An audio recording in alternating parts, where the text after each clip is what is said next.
I always thought about harming myself.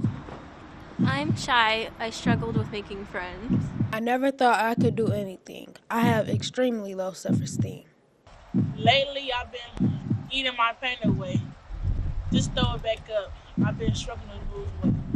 Somebody said I don't fit in just because I wear my hair the way I like it. 1 out of 5 American girls suffer from mental health problems.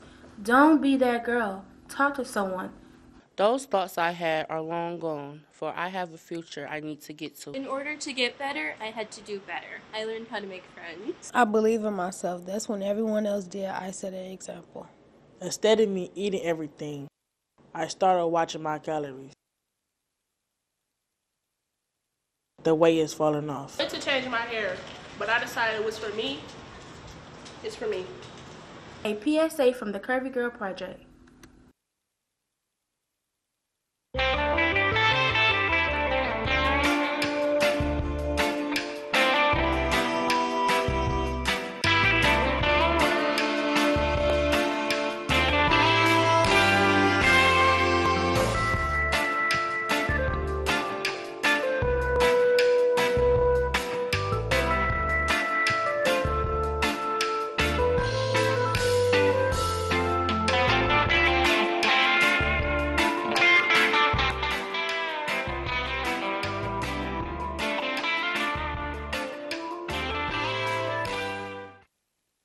Good morning. Welcome to Expose Under the Sun, sponsored by the Detroit Native Sun newspaper. I'm your host, Darwin Griffin, and we've got a pretty impactful show this morning.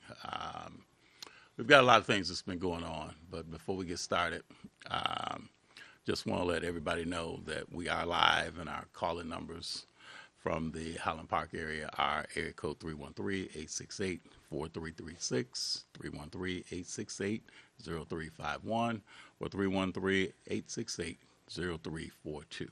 And again, you're watching us live from the phenomenal cities of Detroit, Michigan, under the auspices of the Honorable Mayor Mike Duggan, as well as the phenomenal city of Highland Park, Michigan, under the auspices of the Honorable Mayor Glenda McDonald. But before we get started, there's been a lot of things that's been going on that have been a lot of reasons why we should think about looking at the health of America. And we need to really start thinking in terms of, say, about the things that are going on in the minds and in the hearts of a lot of our family, our friends, our coworkers, and others.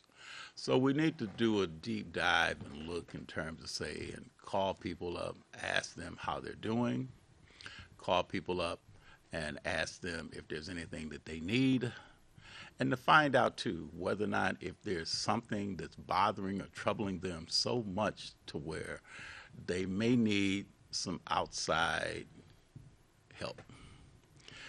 No one is too proud to ask somebody for help, regardless of what your circumstances or your situations are. Men, a lot of times, we bear the burden of having a lot of people to feel that our shoulders are so broad that we can't cry in front of others. We can't let our emotions down in front of others, family, friends, children, spouses. But there's a time to stay strong, and there's a time to be strong. And this is a time that right now we all need to be strong together. Many of you know about 15 months ago what happened in Oxford, Michigan, where a young man killed some students at the Oxford High School. And, you know, it brought a lot of national news to us here in the Detroit area and the state of Michigan. And now here we are 15 months later, and we're back on the national news front with another shooting and another, you know, senseless lives that were lost, that were taken. Both situations occurred, you know, at a school. a place of refuge, a place where you can go and you should feel comforted and safe. But it wasn't the situation in Oxford, and sadly enough, it wasn't the situation in East Lansing, Michigan, my alma mater, Michigan State University. And, you know, I just to kind of give you an update before I introduce my guest, there was a situation that occurred yesterday evening up at Michigan State University around 8:15, 8:30 in the evening, where a person went to one of the halls there, Berkey Hall, on Michigan State's campus in East Lansing, Michigan, and he opened fire on some students there. And from what the police were saying, that there were 2 persons that were killed, and then there was others that were injured. And then he went within minutes from Berkey Hall, and he went to the Union of Michigan State University, which is right up the way from there. And when he went to the Union, he also shot and killed another person there. From the understanding is that 3 people were killed and 5 people were injured. And all 5 of those that were injured are in critical condition over at Sparrow Hospital, which is not that far from Michigan State University. The alleged gunman then left the Union and apparently proceeded to go to Lansing, to a residence in Lansing, Michigan. And they had surveillance from the Union. And when they looked at the surveillance cameras and they saw a picture of what the alleged shooter looked like, they put an all-points bulletin out to let people know who they thought was the shooter. When the word went out to the public acted very quickly, and there was a tip that called into the law enforcement agencies and let them know that they identified who the person was. Police went to that residence, and apparently upon getting ready to apprehend the suspect, he apparently took his own life. What we do know about the shooter is that it was a 43-year-old male who had no ties to Michigan State University. I think as the news goes on, there will be more information, more details about the connection that may have caused him to do what he did on the campus of Michigan State University. I've had a lot of people this morning to call me and give me details that they've heard. Some are rumor, some are innuendo, some may turn into fact.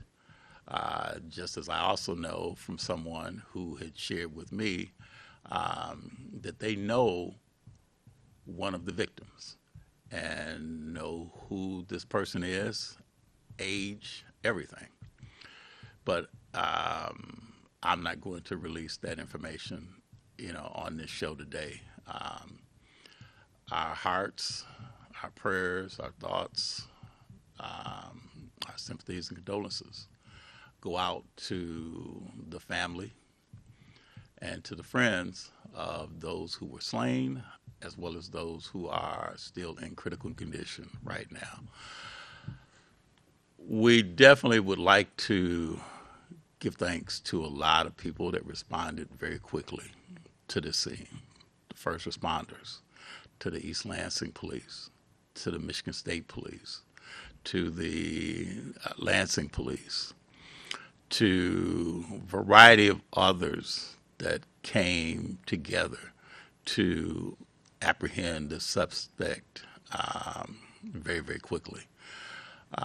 We definitely would like to go and express, our concern, and we pray that there's a lot of people that may have been hurt by this situation, fellow students, staff that were present, at the time, in both the Union as well as in Berkey Hall, and others around, because they had a stay to get everybody. I was talking to friends that live off campus that were told, don't leave your houses because there's an active shooter.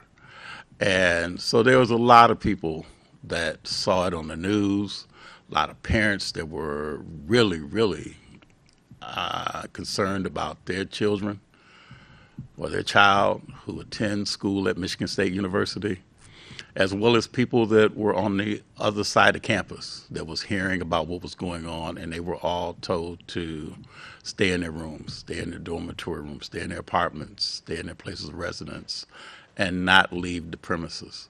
So there was a lot of people that were affected, and again, we're Michigan, we're a strong state, we were strong, and we were Oxford strong 15 months ago, and we are resilient, and we will be Spartan strong as well. So again, those that that may have been affected, our hearts, our prayers go out to you, and we hope that you will maintain the vigilance that we as Michiganders have when it comes down to if there's a issue, if there's something that is trying to overcome us, if there's adversity, that we will go and we will band together, we will stay strong, and we will be stronger as a result of how we are united. I could go on and on. I can go on for probably the whole half an hour for this show. But I've got a special guest in the studio. Her name is Pastor Velma Jean Overman, and she wears many, many hats. But, we're going to talk a little bit, until our show closes, a little bit about the need. I was listening to the press conference this morning, and Congresswoman Elissa Slotkin was talking about the need for mental health facilities. As many of you know, a lot of the mental health facilities were closed under one of our previous governors. And the thing is that when you have situations where persons may be in need of mental health, we've had a lot of situations, especially occurring in the Detroit area, where people have not been on their medication, where people were told that somebody needed some assistance, and then when people came to pretty much see what was happening in the situation, sadly enough, the threat upon the law enforcement officers that first came to the premises resulted in, sadly enough, someone getting hurt or someone getting killed. So as Congresswoman Slotkin said, we've got to stop this. We've got to stop this, and we need to address this. So again, without further ado, I thank you and welcome my special guest, Pastor Velma Jean Overman. Good morning, and this is quite a day, Mr. Griffin. Today, February the 14th, is supposed to be a day that we celebrate light and love, and we find ourselves again in the spot where we are grieving. And my deepest condolences to the families that lost their children that they had sent away to college with expectations of life and bringing prosperity and their gifts to the world. But again, we find our loved ones with their lives cut short before they had the opportunity to even become young adults, really. And I think about this as our governor in her State of the State less than 2 weeks ago said, we've prayed enough. We need to do something to control the mass shootings and the violence and what happens with guns. And you and I, we are currently working with schools to talk about mental health and the stressors and what can we do to provide a place of safety for families. And as a pastor, I find myself grieving because we're caught between oftentimes what we think of evil, we find it's really people in need of mental health care. And we find stressors and situations created out of poverty and out of trauma that people don't know how to respond. And in this particular case, last night, just watching things unfold on the news, I contacted a cousin who's there getting her law degree. You know Javion's little sister's there. And she said, I'm okay, cuz, I'm okay. Another cousin that's a freshman, I'm okay, cuz. Mom's saying, everybody pray, this is happening. He's corresponding with me that they're all afraid. So our children are afraid, whether it's Uvalde with elementary kids, whether we're at the church, whether we're at the grocery store, a Walmart, college, and all the way through. We're afraid. So what do we do as humanity when anyone has the access to something that could hurt all of us? And as we think about this today, we're in spaces, whether it's the church, on our jobs, in our homes, we see things and we know something's wrong. But out of fear, we don't respond to mental health or to things that's just a little off, where we know if they're pushed the right way, this family member may hurt a lot of people, but we don't know what to do. And I've experienced this personally twice in my life. Once, as you alluded to earlier, when the governor let them go, my sister and her 6-year-old son was murdered by someone that came out of a mental hospital, jumped through her window, and shot and killed them both. And I experienced it at the other end, where my nephew had the knife, and the police said stop, and they had to kill him. And my sister had reached out because he was schizophrenic, and he was murdered by the police because they knew he needed the help. So what do we do in these conversations when day after day we keep saying the same thing? Enough prayer. Do we have policy? Do we have people strong enough to say, NRA, no, you don't have enough money for us not to be human? And we're talking, Darwin, about our humanity now, because you, as a Michigan State alumni, this has hit you in the heart. Me with family members there. It's hit us in our hearts. But you know what we both know is that it can happen again tomorrow. When we think about 2022, there was 647 mass shootings. There was 44,000 people that died as a result of that. And already in 2023, there's been almost a mass shooting every day. What do we do? And how do we do it? And how do we get our families to understand that when you see something, be bold enough to support the family member that's afraid to say something? Well, something that people used to tell me, I'd rather attempt to do something great and fail than not to attempt to do anything at all and succeed. And that's been my mantra, you know, that I would rather say something to someone and then be wrong that I did say something to someone than not to say something at all and then be right that I should have said something. Yeah. It's getting to the point where we are more reactive to things that happen rather than being proactive. And I think that that's the stance that listening to Congresswoman Slotkin, you know, was saying, and hearing what you're saying as well, Pastor Overman, you know, that we have to stop reacting.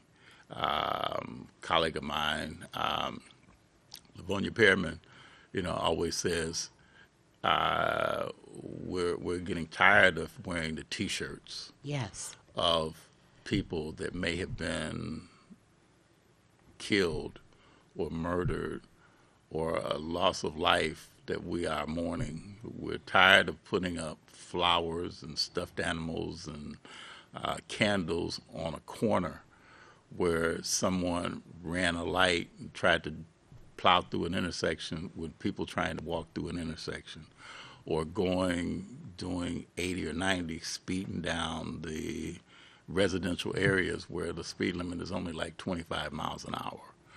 So the thing is that in situations like this, where we have to realize too that you can't just lock everybody up that has something that's going on, with them.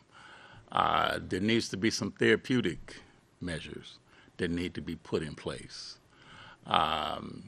Some people are receiving medication, and I know some people take people off of medication because of the side effects as well as the adverse side effects that come from the medication that a person might be receiving. But the thing is that there's a lot of grief counselors out here now that are really being put into overtime.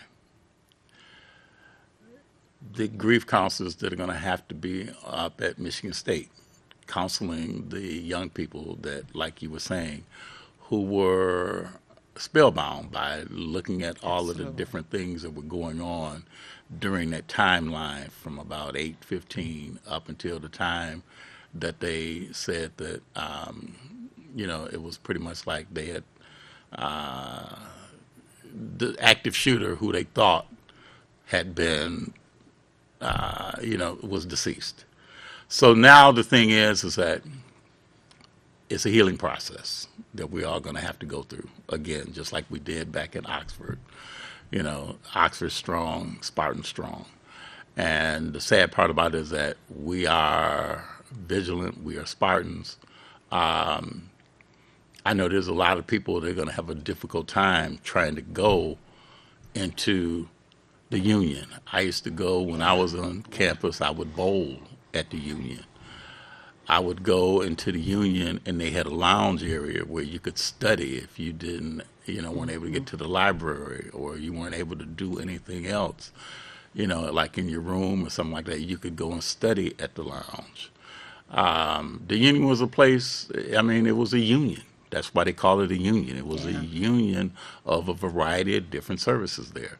So the key thing is that Berkey Hall, the same thing, is that you go to a hall, you go to a classroom, and you feel safe. You're there and you're supposed to feel safe because you're there to learn, not to cower under a desk or to hide behind, a chair or someplace in the room when there's an active shooter that could be present. So again, our prayers go out to all of the people that were affected, especially to those who have lost their lives, those families, and to those that still may be pretty much like hovering on life, right now because of them being in critical condition, depending on what their injuries that they've sustained. I think that if there was something we could say to families and we could say to one another to give us strength is that we do have a new opportunity. Some of the things that I heard them saying this morning as they were doing the reporting is they were putting things in place for the students. This is telling us we need to have these things in place prior to the mass shootings. We need to have places where people can go and feel safe enough to say, I'm in trouble. Where a neighbor can say, I saw him outside practicing shooting. I've seen erratic behavior. We need a 311 that people can call immediately, that there are resources readily available 24 hours a day, just like they're doing now after the fact. Some of these things we need to implement prior to. I think today, as Michiganders, we can say no more, and we could put immediately emergency policy in where no one can go and purchase these assault weapons immediately. There has to be a delay. If you come into the store, you should not be able to leave out immediately with something that can take out the store. So there are some opportunities for us to say, as Michiganders, we really mean no more. Not another student, whether it's pre-K or a PhD program, or if you're in a Walmart or in a church, will someone have immediate access to act out on their frustrations and to give one another courage to say, there is something happening in my home with my child, and I am afraid. Well, and I won't be judged, right? I think that's a big part of the fear, is for you to know that there's something wrong where I am. And it's okay for us to be human. We have to give one another that. We have to. Well, and that's the thing that, people are trained to be first responders. People are trained to give care for those who may be injured, in situations like that. People are trained to go and handle the situation if there is an active shooter, somewhere. That's a training that people go through pretty much like on a regular basis, hoping and praying that they will never have to utilize the training that they received in a situation. Simulations are one thing. Right. But when you have an active something going on at the present time, emotions are there. And just like watching the press conference this morning, Yes. Looking at the hospital personnel, and when he got up and spoke and how he was really losing his composure, that was a real sad, a state of affairs. So again, Pastor Overman, thank you for coming on the show today and expressing your concerns. And we need to do more to improve our We have mental to. health. Have to. And we need to help those that are going through that. So my special guest today is Pastor Velma Jean Overman from Christ Refuge. Christ Temple, Christ City of Temple, City Refuge in Inkster. Okay, I'll make sure I get that right. But again, you've been watching Expose Under the Sun, sponsored by the Detroit Native Sun newspaper. If you'd like to get a copy of the Detroit Native Sun newspaper, you can contact Valerie Lockhart at 313-457-5944. Make sure you go out and let somebody know that you are in love with them and that you want to continue to loving on your fellow neighbor and family. Thank you and peace. Have a great rest of this afternoon. Here at the Full and Fabulous Curvy Girl Project, we don't just focus on health, beauty, and self-esteem. We also offer an amazing summer program for young ladies ages 12 to 18. For more information, visit our website at fullandfabulous.org. See you soon.